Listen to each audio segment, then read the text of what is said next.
So imagine you were sitting in, one of those ridiculously long, just agonizing strategy meetings. Oh, yeah.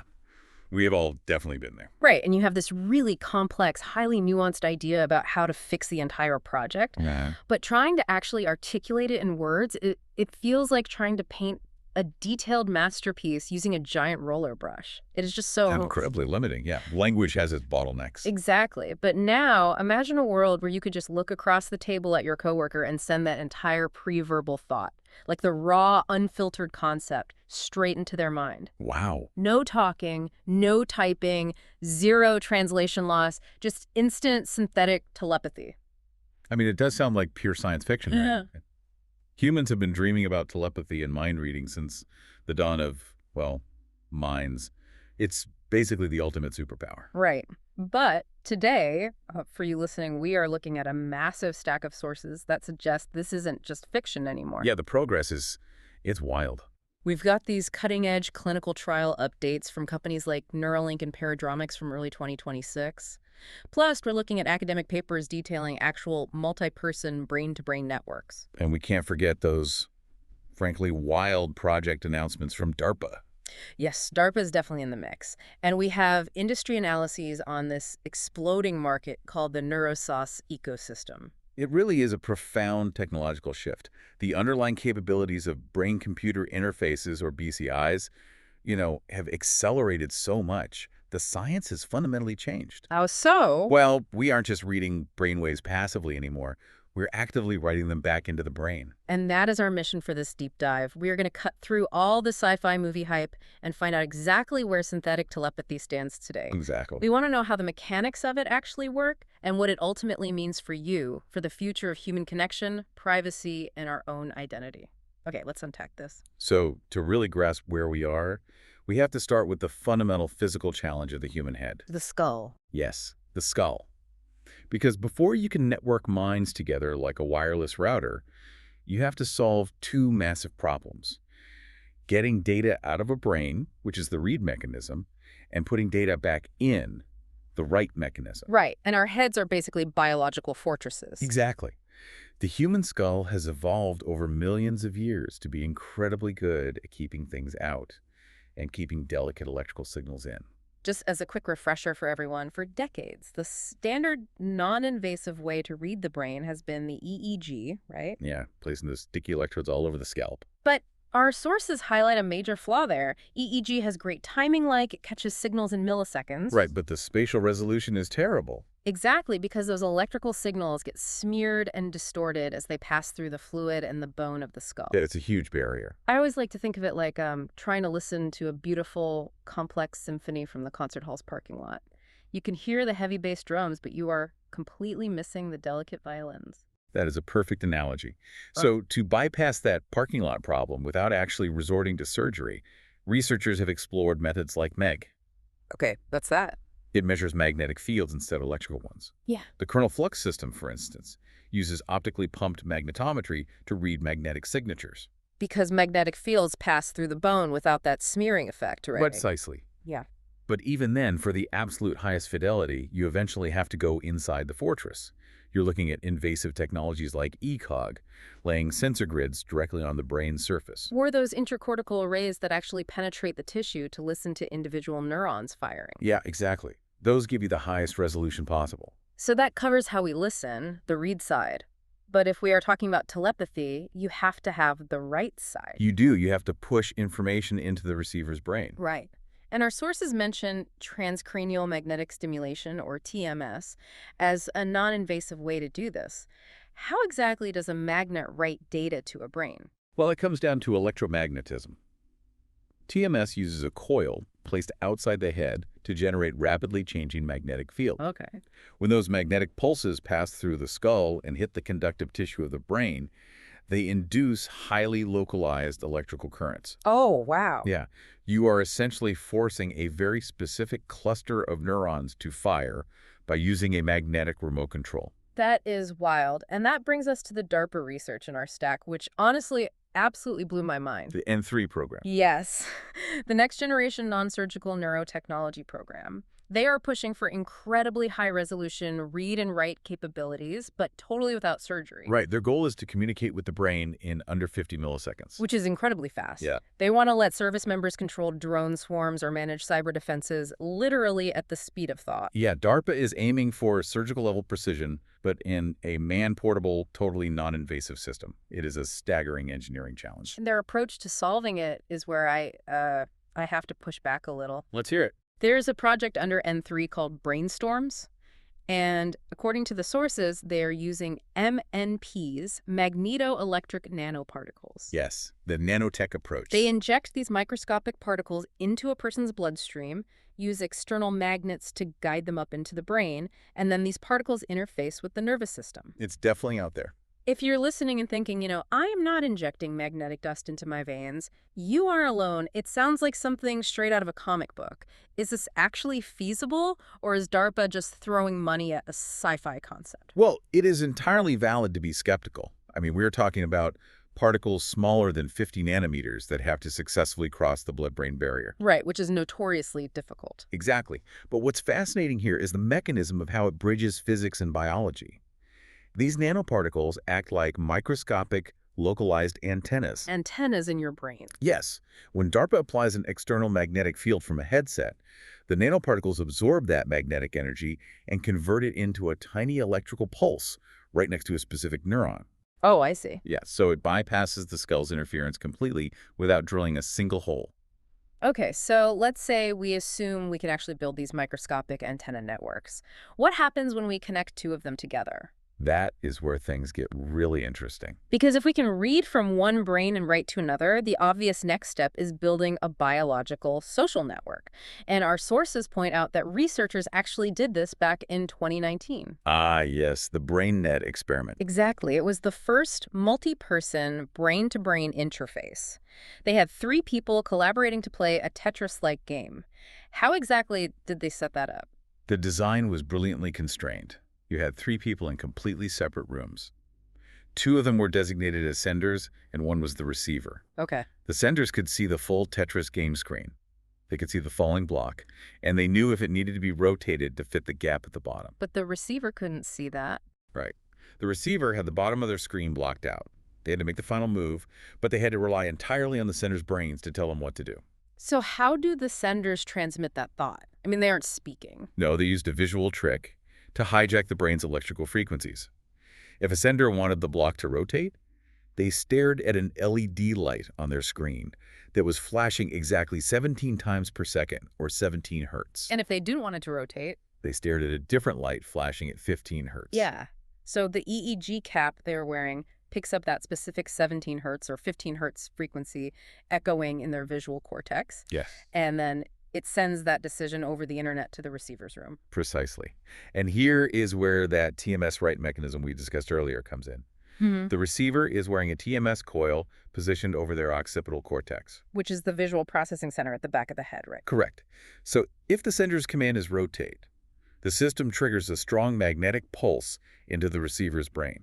Wow. And what does the receiver actually experience when that happens? Do they just know they need to rotate it? Not exactly. They experience what is called a phosphene. A phosphene? Yeah, it is a phantom flash of light in their field of vision, generated entirely by the magnetic pulse. Oh, that's wild. If the command is do not rotate, the system fires a weak pulse below the threshold, and the receiver sees nothing. So flash means rotate.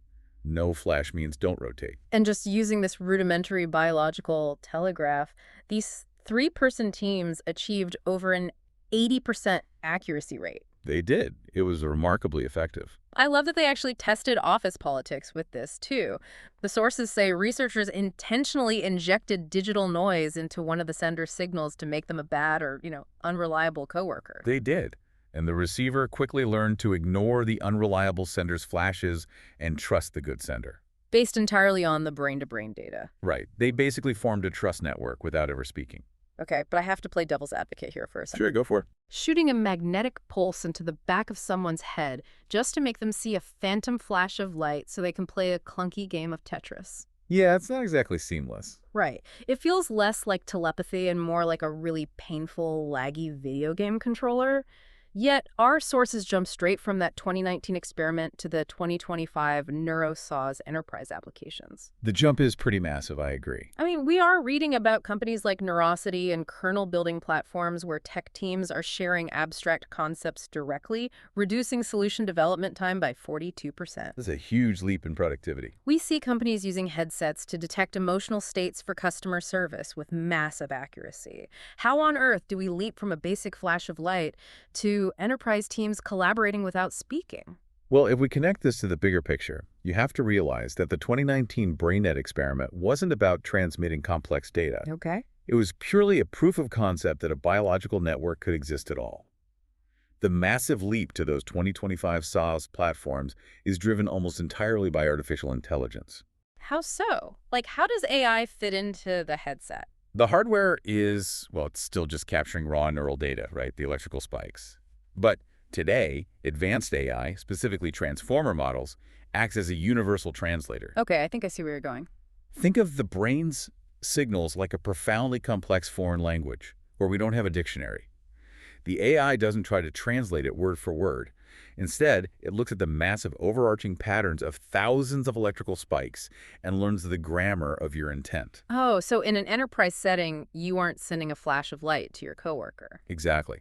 The AI decodes your complex spatial mental model of, say, a software architecture. It understands the pattern of what you are picturing, translates it into structured digital data, and projects that model onto your team's screens. Or directly into their own headsets. Yes, it completely eliminates the friction of you trying to find the right words to explain your idea. But wait, if NeuroSaaS enterprise platforms are using these non-invasive headsets and relying on AI to guess our intent, what happens when you want raw, unfiltered bandwidth? Ah, now you're talking about the surgical route. Because the sources show that the true high bandwidth breakthroughs aren't happening in office buildings. They're happening in hospitals through surgical implants. Yes, the medical field is definitely where the physical frontier is being pushed right now. We have the early 2026 updates from Neuralink's clinical trials here, and the results are staggering. They now have 21 neural knots implanted with their devices. The progress there is truly incredible. What are these patients actually experiencing day to day? The human impact is profound. Yeah. We are looking at individuals with severe paralysis, spinal cord injuries, or ALS who are regaining immense agency. Right. Take Nolan, the very first patient. He was paralyzed 10 years ago. Now, thanks to the implant, he is back in college studying neuroscience, navigating his computer faster than he can consciously think about moving a mouse. That's unbelievable. And Audrey, right, the sources mention her. Yes, Audrey hasn't been able to directly control a computer in 20 years, and now she is using her implant to create original abstract art. Wow. I read about Nick, too. He's controlling a physical robotic arm, and he noted that it literally felt like he was gesturing naturally, like he was standing up to give a speech and moving his own arm. The embodiment of it is crucial. And Jake, he's using something the researchers call a 10-finger mind keyboard. Right. That's a fascinating development. Instead of pointing a digital mouse at letters, he just imagines moving his 10 physical fingers across a keyboard, and the system translates that intent into text. He's hitting up to 40 words per minute. What is driving these incredible human narratives is the sheer volume of data the hardware can capture. The bandwidth. Exactly. Yeah. Neuralink's N1 implant utilizes over 1,000 microscopic electrodes on ultra-thin threads, and they're already upgrading to 3,000 electrodes. And they go right into the tissue. Yes, because these threads physically penetrate the cortex, they achieve single neuron resolution. They aren't listening to the muffled symphony from the parking lot anymore. They have a microphone on every single violinist. But Neuralink isn't the only player. If I'm looking at this market, I see a huge split in philosophy. You have a company like Synchron with their Stentrode. Right. Their approach is very different. Yeah, instead of open brain surgery, they deliver the implant through the jugular vein, exactly like a cardiac stent, sliding it up into the blood vessels near the motor cortex. But it only has 16 electrodes. Right. Then you have Paradromics building a massive grid with over 1,600 channels focused on restoring real-time speech. It is like choosing between taking the highway through the jugular vein with Synchron versus Neuralink's robotic surgeon acting like a high-tech sewing machine. That's a great way to visualize it. I mean, it's literally actively dodging microscopic blood vessels to thread needles directly into the brain tissue. That is the defining tension in the industry right now. Invasiveness versus bandwidth. A less invasive approach, like synchrons, is fundamentally safer. Because there's no open brain surgery. Right. It has an easier recovery and makes the technology accessible to very fragile patients who might not survive a craniotomy. But because the sensors sit inside a blood vessel, the signal resolution is much lower. Right, they are still somewhat in the parking lot. Yeah, exactly. The more invasive approaches like Neuralink or paradromics carry significant surgical risks, but they provide that single neuron resolution required for incredibly complex, real-time tasks, like playing a piano or synthesizing natural speech. But that raises a massive question for me. Okay, what is it? If Neuralink is taking all these extreme surgical risks just to pack in 3,000 electrodes for maximum bandwidth, why do they even need that much data? Isn't human thought pretty slow anyway? You've hit on a really fascinating paradox here. An essay in our sources from Paradromics titled The Unbearable Slowness of Being points this out beautifully. Oh, I love that essay. Our sensory systems, our eyes, our ears, our skin, they ingest gigabits of data every single second. But our actual behavioral output, our conscious decision-making, bottlenecks at an incredibly slow rate, Hassle. less than 50 bits per second. Wait, 50 bits? That's nothing. It's genuinely humbling. Even speech, which feels like the most complex, rapid thing we do, only translates to about 40 bits per second of actual data when transcribed. That's crazy. The essay uses a brilliant comparison to illustrate this. A classic 1989 Nintendo Game Boy processes about 2.7 million bits per second. I love this analogy so much. The essay points out that if superintelligent aliens wanted to monitor the entire conscious output of humanity, they could theoretically fit the real-time conscious thoughts of over 27,000 human beings onto a single 1989 Game Boy screen.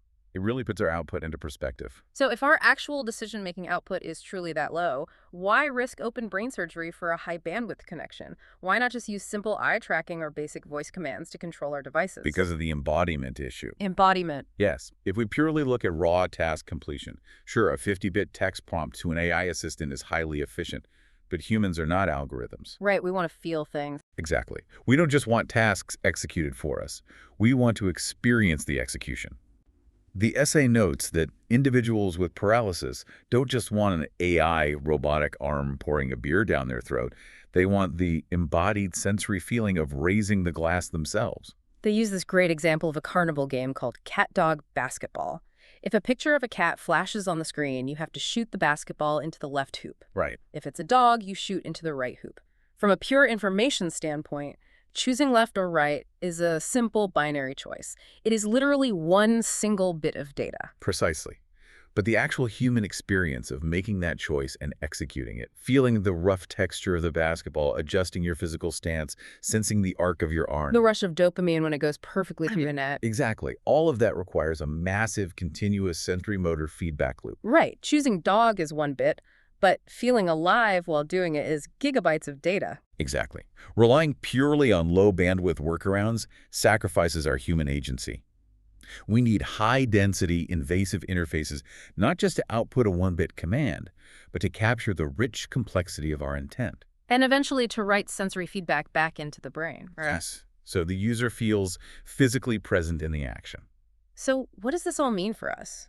If we are building these incredible high-bandwidth highways into the brain to capture all that rich intent, what happens when someone else gets access to that highway?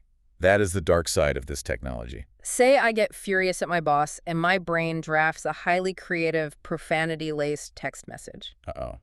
But I use my 50-bit conscious bottleneck to wisely decide not to send it. Does the company's neurosauce platform still capture that pre-speech? Who owns the thoughts I actively choose not to act on?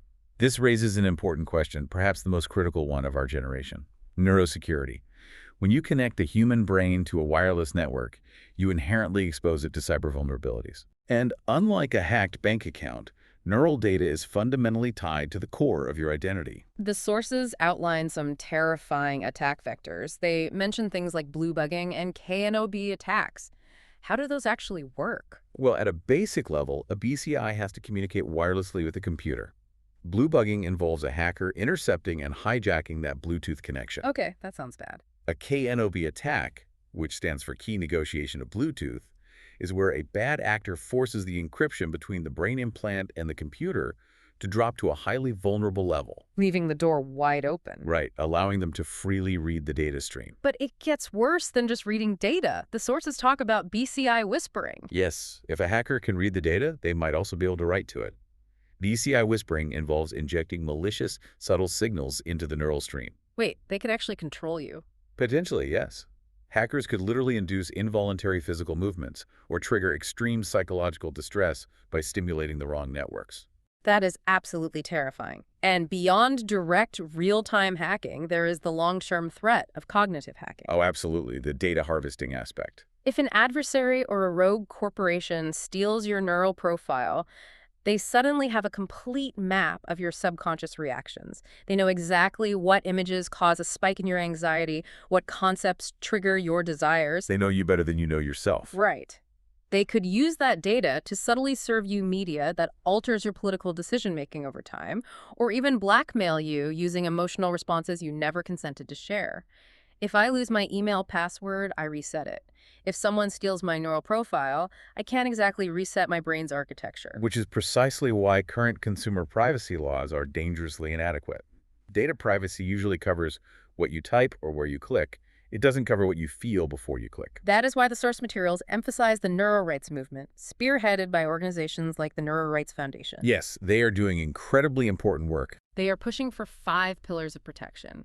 Things like mental privacy, cognitive liberty, Mental integrity, personal identity. and equal access to the tech. Right. We are actually seeing some governments wake up to this. Chile amended its constitution specifically to protect brain data, and UNESCO has adopted a global ethical framework. It's a start, definitely. But reading through this, it feels like the technology is moving 100 times faster than the legislation. The law is inherently reactive. The immense challenge we face now is ensuring that as we build these miraculous bridges between minds, we don't accidentally dismantle the fundamental walls that protect our individual autonomy and our private selves. It is just a lot to process. In just one deep dive, we've journeyed from the clunky early days of the BrainNet experiment, where blindfolded people were staring at flashing LEDs to play Tetris, To the awe-inspiring reality of 2026. exactly, when neural knots are painting abstract art and typing 40 words a minute just by thinking about moving their fingers. Breathtaking. We grappled with the humbling paradox that our conscious output is barely 50 bits per second, and we stared down the terrifying prospect of cognitive hacking that makes neurorights the most vital human rights fight of the century. It is an absolute inflection point for our species. It really is. And I will leave you with this final thought to mull over. As these read and write technologies mature, imagine a future where your brain becomes seamlessly connected to a cloud network. Okay. If you're constantly offloading your daily memories for digital storage and seamlessly downloading new physical skills directly into your motor cortex, at what exact point does the network end and you begin? Wow. That is a question that will absolutely keep me up tonight. Thank you for joining us on this deep dive. Stay curious, protect your free speech, and keep exploring.